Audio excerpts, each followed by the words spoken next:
cette vidéo spéciale pour Saint-Nicolas. Alors, on voulait faire cette petite émission spéciale un jour différent, qui est le jour de la Saint-Nicolas, pour vous présenter vraiment des albums spécifiques sur ce grand saint et des belles histoires à vivre avec vos enfants. Alors j'espère que vous êtes prêts, parce qu'il y en a beaucoup. Hop là. Alors, on va commencer par les albums vraiment pour les tout petits. On a Bonjour Saint-Nicolas. On voit déjà l'illustration, c'est pour les petits, aux éditions Petit Train, Mijade. Donc c'est vraiment pour les petits. Les illustrations sont simples. Et donc c'est vraiment la rencontre de Saint-Nicolas, de Père Fouettard, de mettre son petit biscuit dans la chaussure et sa carotte pour pas oublier quand même de lui redonner des forces. Donc ça c'est vraiment un petit livre. Pour préparer sa venue, Ouais, pour préparer et aussi sa pour venue peut-être avec les petits. éviter qu'ils ne pleurent et qu'ils hurlent quand ils voient Saint-Nicolas. Parce que ben voilà, on peut aller dire bonjour à Saint-Nicolas et c'est toujours très bien. Voilà. Puis toujours Petit Train dans la collection donc Mijade, dans les éditions Mijade, pardon. Donc ici, ça c'est super mignon parce que c'est Tu ne me reconnais pas. Le format déjà est très chouette parce qu'évidemment ça change de d'habitude. C'est Donc, en longueur. Voilà, j'ai une belle paire de gants blancs. Tu me reconnais pas? J'ai une longue barbe douce. Tu ne me reconnais pas? Et donc là, c'est comique, c'est que en classe, il y en a certains qui nous disent c'est papy.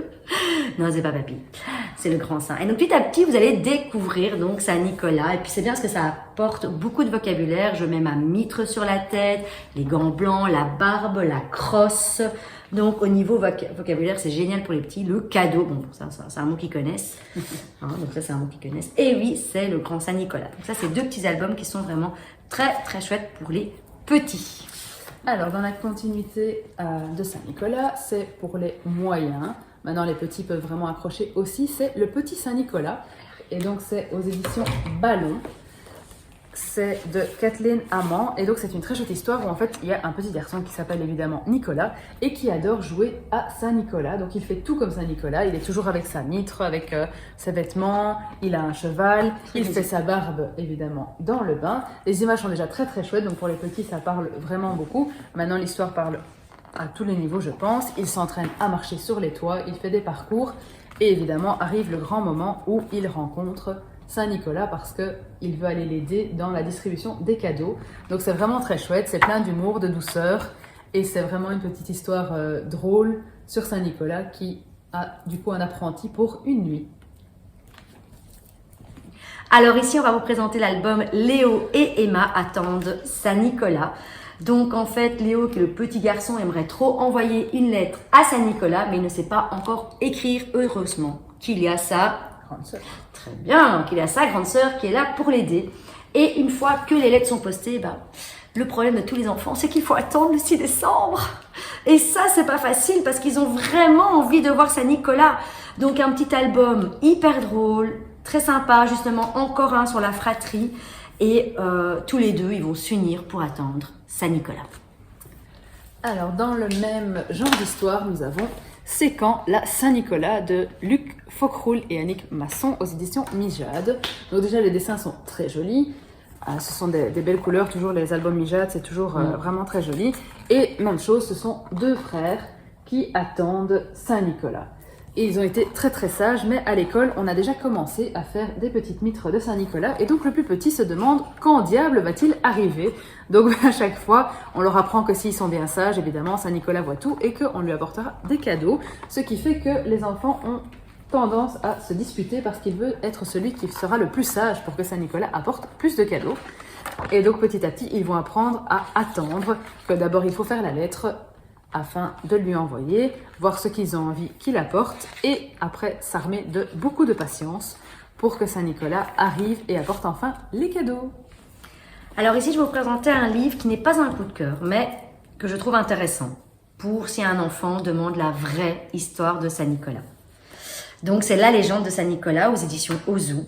C'est un très beau livre, mais voilà, c'est pas tout public. Voilà, c'est pas tout public, mais c'est intéressant si on a un enfant qui est vraiment curieux, qui a vraiment envie de savoir quelle est vraiment l'origine de Saint-Nicolas. Donc, c'est bien de retourner dans les traditions. C'est vraiment un livre qui est plus sur les traditions. sur l'origine. Maintenant, évidemment, c'est un peu sanglant, Oui. malgré tout, parce que c'est un quand même saint, donc c'est quand même un peu particulier. Oui, parce qu'avant d'être saint, il a sauvé 3 enfants d'un D'un horrible boucher qui voulait les tuer. et les manger. Donc évidemment, ce n'est pas vraiment l'histoire qu'on raconte aux enfants en temps normal. Maintenant, voilà, c'est la vraie histoire, c'est la vraie légende. Et Oui, donc, voilà. On trouve intéressant de toujours l'avoir sous la main. Parce que voilà, parfois même nous, on peut aussi parfois raconter des bêtises aux enfants. Mais là, pour des enfants curieux, c'est intéressant. Les illustrations sont jolies. Donc ça, oui, ça ne fait pas peur en Voilà. dessin, évidemment. non. Et les enfants, malgré tout, ont une autre vision que nous de la mort et tout ça. Donc, ils ne seront pas forcément traumatisés. Maintenant, c'est à vous de voir comment réagit votre enfant. Si c'est un enfant qui est très sensible, qui est très vite impressionné, il vaut peut-être mieux éviter. Maintenant, si c'est un enfant qui n'a pas peur et avec qui on peut parler de tous les sujets, Mais c'est intéressant. eh bien, c'est intéressant, Franchement, c'est intéressant. de voir ça aussi. Voilà. Nous avons Bonjour, c'est une petite histoire de Saint-Nicolas de Philippe Lenoir et Sabine Crossart. Et en fait, ce sont des petits livres pour apprendre à lire. Donc, il y a 2 versions avec des petites cerises.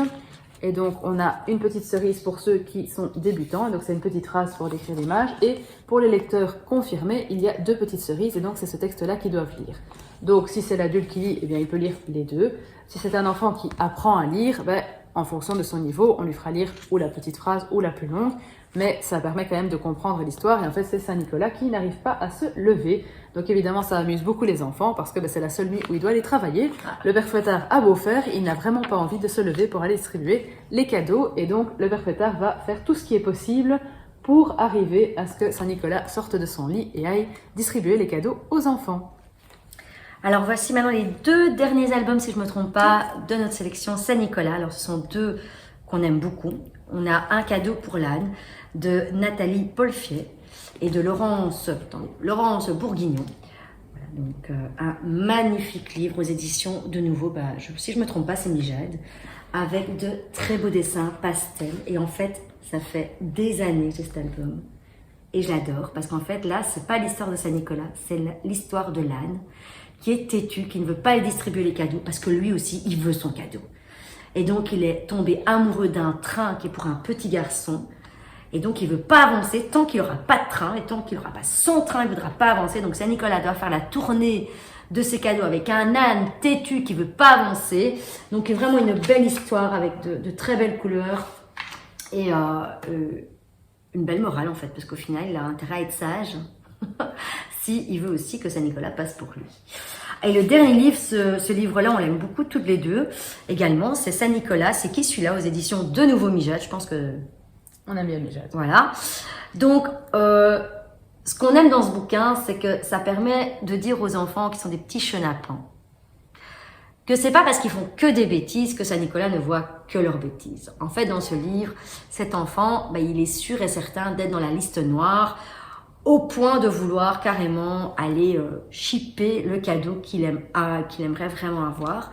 Et quand il rencontre Saint-Nicolas, il dit « Ouais, c'est bon, de toute façon, moi, j'aurai rien. » Et en fait, Saint-Nicolas, il ouvre son livre et il se rend compte « T'as pas aidé ta petite sœur, t'as pas aidé une dame à traverser ou à aider à faire la vaisselle. » Donc, ça aide aussi un peu au petit loulou un peu têtu, un peu difficile, chenapant ou tête en l'air, de pas oublier qu'en fait, on fait tous des chouettes choses et qu'il faut arrêter de rappeler que les choses négatives comme se couper les cheveux, mettre de l'eau par terre et pas dans la baignoire, en tant que maman, on connaît tout ça. Donc c'est bien, vraiment, à part, voilà, c'est un coup de cœur. Oui, c'est très chouette parce qu'évidemment, ça donne une autre version et pas juste il faut être sage, sinon Saint-Nicolas ne viendra pas. Ça montre que vraiment, oui, on a tendance à marquer les choses qui ne vont pas, parce que c'est vrai que souvent, on dit oui, t'as pas bien fait ça, t'as pas fait ça, mais on remarque moins vite les choses qui vont bien. Et dans cette collection, ils en ont sorti plusieurs sur les mêmes thèmes. Donc il y a Saint-Nicolas, c'est qui celui-là? Il y a Père Fouettard aussi, et il me semble qu'il y a l'âne aussi. Donc c'est vraiment des chouettes petites lectures à faire pour Saint-Nicolas. Et du coup, voici une petite histoire. C'est quand la Saint-Nicolas.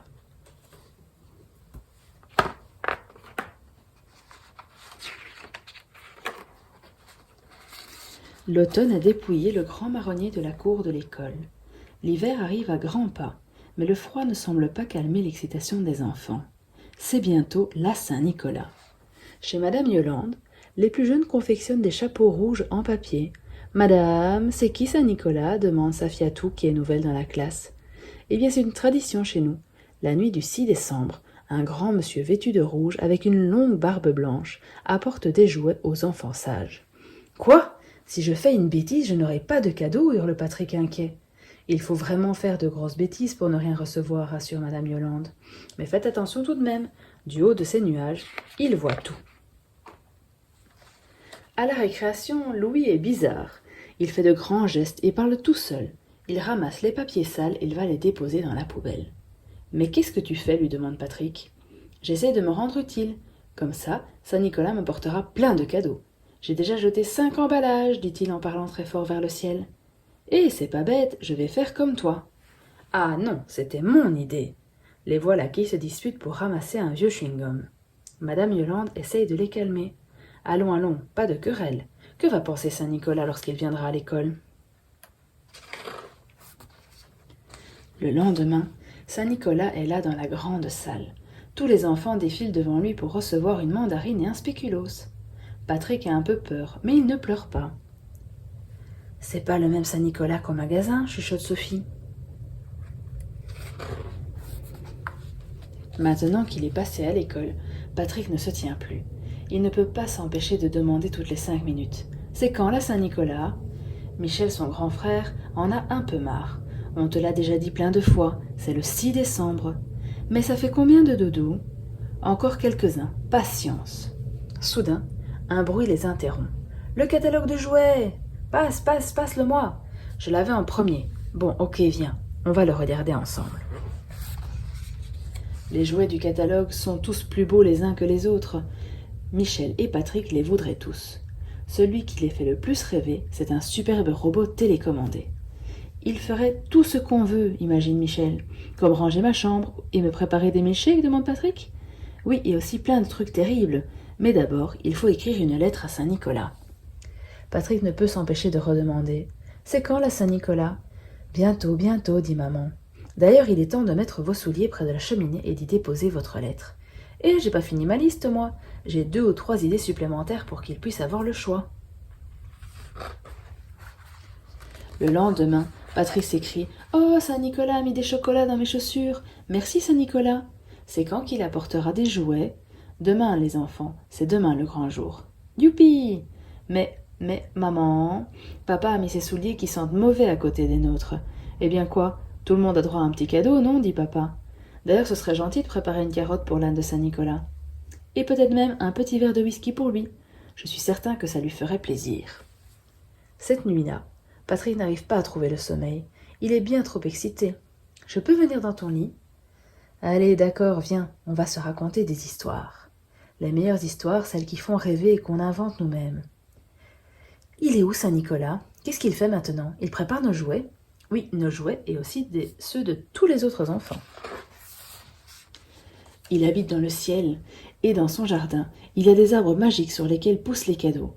Il est certainement en train d'en faire la cueillette avec son âne. Ce serait chouette si on avait un arbre comme ça dans notre jardin, hein, Patrick? Mais Patrick ne répond pas. Il s'est endormi. Cette fois, c'est Michel qui n'arrive pas à dormir. Il va se servir un verre d'eau fraîche. Tiens, la porte du salon est ouverte. Ah, c'est merveilleux, Saint-Nicolas est passé. Il a apporté plein de cadeaux. C'est formidable, il y en a partout. Et il y a surtout une grosse boîte bien emballée qui trône au milieu de la pièce. C'est sûrement le robot, pense Michel en remontant se coucher. « Michel, réveille-toi vite, il fait jour !» crie Patrick. « C'est aujourd'hui, c'est aujourd'hui !» Attendez les garçons, avant de voir si Saint-Nicolas est passé, chantez-nous sa chanson. « Ô grand Saint-Nicolas, patron des écoliers, apportez-moi des pommes dans mes petits souliers. » Et là, enfin, les portes du paradis s'ouvrent. Il se rue sur les cadeaux en hurlant « Merci Saint-Nicolas !» Les cadeaux sont vraiment cool. Mais Michel n'y tient plus et se tourne vers Patrick et lui propose. « Et si on déballait ce gros cadeau ?»« Oui, se réjouit le cadet en arrachant le papier coloré. » Patrick explose de joie. « C'est notre robot, il est trop génial. Il va pouvoir faire tout ce qu'on veut. » Michel prend la télécommande et le robot se met à danser en faisant des bruits électroniques. « Vas-y Michel, fais-lui ranger ma chambre. » Patrick, je ne crois pas qu'il puisse faire ça, tu sais, mais il peut avancer et aussi tourner à gauche et à droite. » Le petit garçon vient de comprendre qu'il s'est fait des idées. Ce robot ne fait pas grand-chose. Patrick en a les larmes aux yeux. « Attends, j'ai la solution, annonce alors Michel. Michel ouvre sa nouvelle boîte de bricolage. « Bip bip, je suis le robot de Patrick. Bip bip, je vais aller ranger sa chambre. Ha ha ha, ce robot est encore plus génial. À mon tour de me déguiser en robot. » « Tu sais, papa, dit alors Michel, cette nuit je me suis réveillé et j'ai remarqué que quelqu'un a rangé la carotte dans le frigo, mais il a bu tout le whisky. Étrange, non ? Bizarre, bizarre, Saint-Nicolas a dû venir sans son âne. En tout cas, moi quand je serai grand, je veux être comme Saint-Nicolas. D'ailleurs, demande Patrick, c'est quand la prochaine Saint-Nicolas ?